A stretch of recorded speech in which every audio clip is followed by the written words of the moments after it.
Hello students, जैसे कि हम लोगों ने बाह्य प्रक्रिया भाग 2 ये हमने स्टार्ट किया था। तो इसमें अभी तक जो है हम लोगों ने नदी के कार्य देखे, पवन के कार्य देखे और हिमानी, इन सभी के खनन और कार्य के बारे में हमने चर्चा की। इसके पहले हम ये भी देख चुके हैं कि वह किस तरह की भू आकृति का निर्माण करते हैं। अब हम आज जो है हम देखेंगे समुद्री लहरों के कार्य और भूरूप, कि समुद्री लहरों के कार्य क्या हैं और उनके भू रूप क्या हैं। तो जैसे कि इसमें जो है समुद्री लहरों के ये मानचित्र आपको दिखाई दे रहा है। ये चित्र, इस चित्र में आप देख रहे हैं कि समुद्री लहरें हैं, जहाँ पर आपको उसकी अलग अलग भू आकृति दिखाई दे रही है। जैसे समुद्री कगार, ये समुद्र का कगार हो गया, किनारे का भाग हो गया। समुद्री कंदरा, कंदरा मतलब गुफा। तरंग घर्षित मंच, ये थोड़ा सा ऊंचा भाग है जिसे हम कहते हैं तरंग घर्षित मंच। समुद्री कमान और समुद्री स्तंभ। तो इस तरह से उसकी अलग अलग भू आकृति के बारे में हम इसमें अब देखेंगे। तो सबसे पहले हम देखते हैं समुद्र क्या है। समुद्री किनारों के प्रदेशों में समुद्री लहरें क्षरण, वहन और निक्षेपण कार्य करती हैं। जिस तरह से हमने नदी, पवन और हिमानी का देखा, तो उसी तरह से समुद्री किनारे के जो प्रदेश होते हैं वहाँ पर समुद्री लहरें जो बहती हैं वह उनके द्वारा, समुद्री लहरों के द्वारा क्षरण होता है, अर्थात खनन का कार्य होता है। वहन अर्थात एक स्थान से दूसरे स्थान पर जाने का कार्य होता है। और निक्षेपण, वह अपने साथ जो भी मिट्टी, बालू, रेत बहा कर लाती हैं उन्हें निक्षेपित करती हैं। तो इस तरह से समुद्री किनारों के प्रदेशों में समुद्री लहरों के कारण क्षरण, वहन और निक्षेपण कार्य होता है। पवन, ज्वार भाटा के कारण समुद्री जल की हलचलें होती हैं, जिसे आप हाई टाइड, ज्वार भाटा, जैसे आपको पता है कि समुद्र में लहरें उठती हैं, ऊंची ऊंची लहरें उठती हैं, जिसे हम कहते हैं हाई टाइड। तो वही है ज्वार भाटा। तो पवन और ज्वार भाटा के कारण समुद्र जल की हलचल होती है। समुद्र में जो पानी है उसमें हलचल का प्रमुख कारण है कि पवन के द्वारा, हवा के द्वारा और ज्वार भाटा के कारण, इसके द्वारा ही उसमें हलचल होती है। इसी कारण लहरें किनारों की ओर आती हैं। और ये प्रक्रिया जो है, आपने देखा होगा कि समुद्र का पानी जो है वह सुबह जो है वो पीछे होता है काफ़ी, और धीरे धीरे जैसे जैसे समय ढलता जाता है वैसे वैसे वह आगे की तरफ आता है। फिर जो है दोपहर को वह पानी पीछे चला जाता है, फिर जैसे शाम होती है पानी फिर से आगे की तरफ आ जाता है। तो ये जो प्रक्रिया है इसे ज्वार भाटा कहा जाता है। तटवर्ती चट्टानों में इन लहरों से तीव्र आघात से छिजन होता है। अभी जहाँ पे तटवर्ती प्रदेश है, जहाँ पे तट है, किनारा है, तो वहाँ पे आपने देखा होगा बड़े बड़े चट्टान उसके आसपास दिखाई देते हैं। तो लहरें आकर उस पर टकराती हैं, जिसके कारण छिजन अर्थात क्षरण का कार्य होता है। पुलिन जैसे किनारे के खुले स्थान में लहरों द्वारा निक्षेपण होता है। जहाँ पे विस्तृत भाग खुला होता है, समुद्र का जो विस्तृत भाग है, खुला हुआ भाग है, वहाँ पर निक्षेपण के द्वारा जो है अलग अलग भू आकृति का निर्माण होता है। तो सबसे पहले अब हम देखते हैं कि समुद्री लहरों के निक्षेपण कार्य, समुद्री लहरों का निक्षेपण कार्य हम किसे कहेंगे। तो लहरें किनारे पर आकर फटने के बाद पानी उसी प्रकार उसके साथ बहकर आए हुए पत्थर, रोड़े, रेत, बालू आदि पदार्थ तेजी से किनारे पर आघात करते हैं। अब जो भी बालू, रेत, मिट्टी, जो भी वह पानी समुद्र की लहरों के साथ उसमें होता है, वह किनारे पर जैसे ही आता है तो वह प्रतिघात करता है, मतलब टकराता है। इससे किनारे की छिजन होती है। इससे क्या होता है, किनारे का जो भाग है उसका क्षरण होता है। आप समुद्र के किनारे गए होंगे तो आपने देखा होगा कि समुद्री किनारा जो है, जो उसका किनारे का भाग होता है, वहाँ पर बालू, रेत जो है वह अधिक मात्रा में गड्ढे जैसा हो जाता है, या कभी कभार क्या होता है निक्षेपण के कारण वहाँ पे अधिक बालू, रेत, मिट्टी जमा हो जाते हैं। तो इस तरह से यहाँ पर भी क्या होता है, इसके किनारे का छिजन होता है। समुद्री लहरों से द्राविक एवं रासायनिक क्रियाओं के कारण भी किनारे की छिजन होती है। तब जो भी रासायनिक प्रक्रिया होती है उसके कारण भी, क्योंकि समुद्री का पानी जो है वह खारा होता है, खारा होने के कारण अब वह जिस पदार्थ से टकराता है उसमें क्षरण होता है, और क्षरण होने के कारण जो है रासायनिक प्रक्रिया होती है, रासायनिक प्रक्रिया होने के कारण उसमें क्षरण होता है। समुद्री लहरों के क्षरण कार्य से, अब इसके क्षरण कार्य से तरंग घर्षित मंच, इसके क्षरण कार्य से किसका निर्माण होता है? तरंग घर्षित मंच, समुद्री कंदरा, समुद्री कगार, समुद्री कमान और समुद्री स्तंभ आदि भूरूप निर्मित होते हैं। अभी यहाँ पे जैसे यह आकृति आप देख रहे हो, यह आकृति आपको दिख रही है। अब यह आकृति जो है यह समुद्र के आसपास, समुद्र के किनारे का भाग है कि जहाँ पर समुद्री लहरों के अपक्षरण के कारण निर्मित होता है।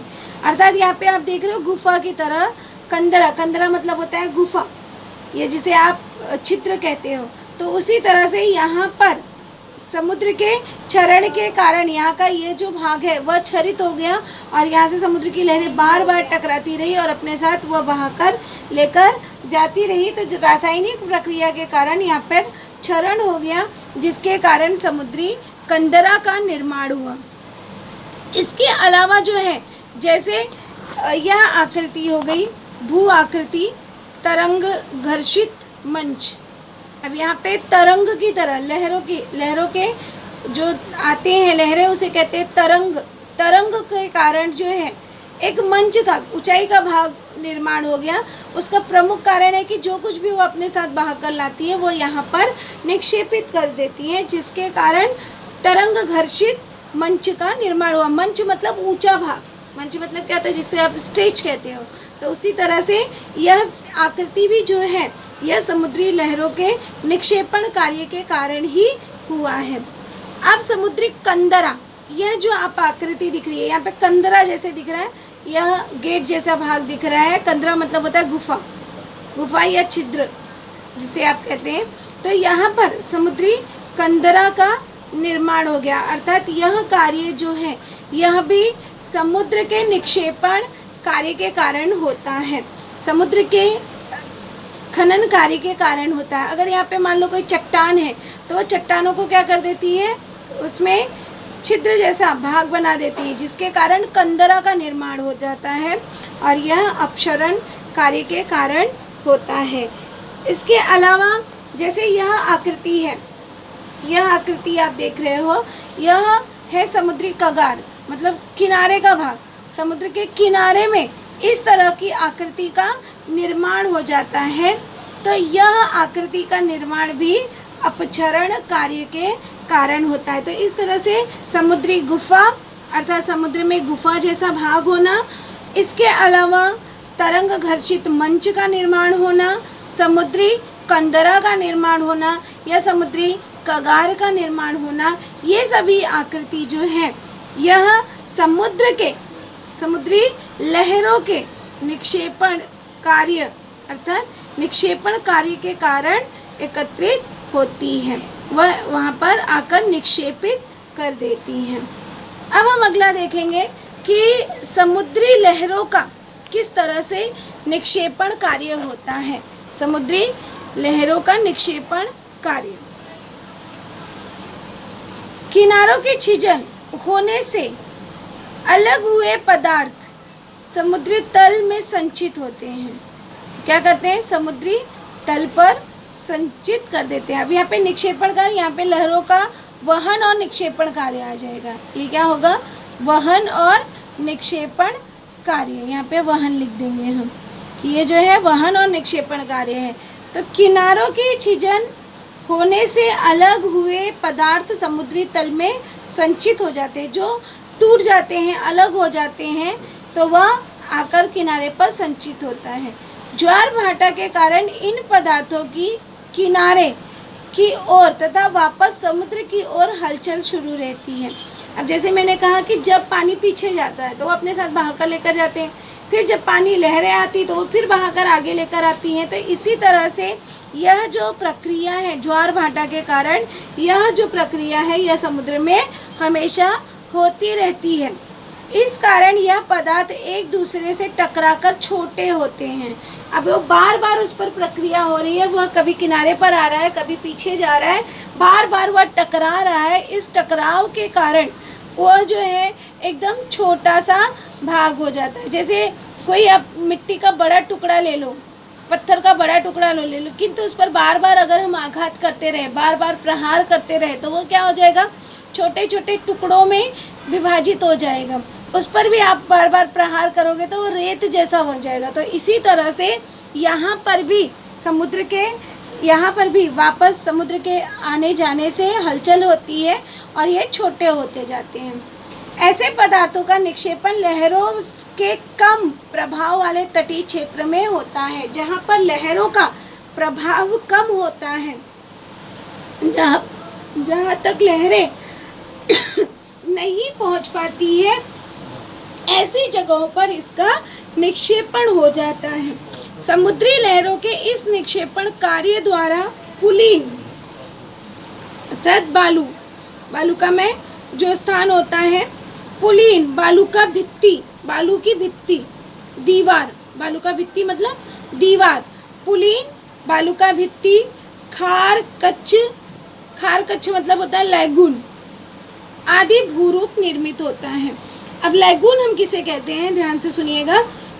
लैगून मतलब जो किसी विस्तृत जल स्रोत जैसे समुद्र या महासागर के किनारे पर बनने वाला एक अलग सा क्षेत्र, जो समुद्र या महासागर से बिल्कुल अलग हो जाता है या उसका कुछ भाग अलग हो जाता है और वहाँ पर पानी एकत्रित रहता है, उसे लैगून कहा जाता है। तो इस तरह से अलग अलग भू आकृति का निर्माण होता है। जैसे कि आप इस चित्र में देखोगे कि यहाँ आप देख रहे हो खार कच्छ लैगून।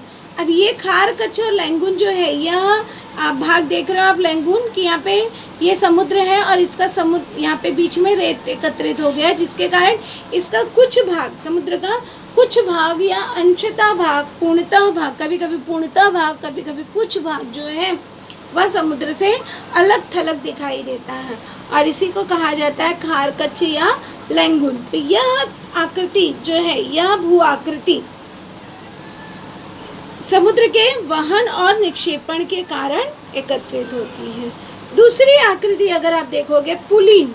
अब यह आकृति जो है पुलिन, अब यहाँ पे आपको दिख रहा है कि समुद्र के पास जो है बालू का निर्माण हो गया है, इसी को हम कहते हैं पुलिन। अर्थात ये जो अपने साथ समुद्र बहा कर ला रहा है वो यहाँ पर निक्षेपित कर दे रहा है और इसी को कहा जाता है पुलिन। यह भी भू आकृति जो है समुद्र के वहन और निक्षेपण के कारण होता है। अगला है बालू का भित्ति।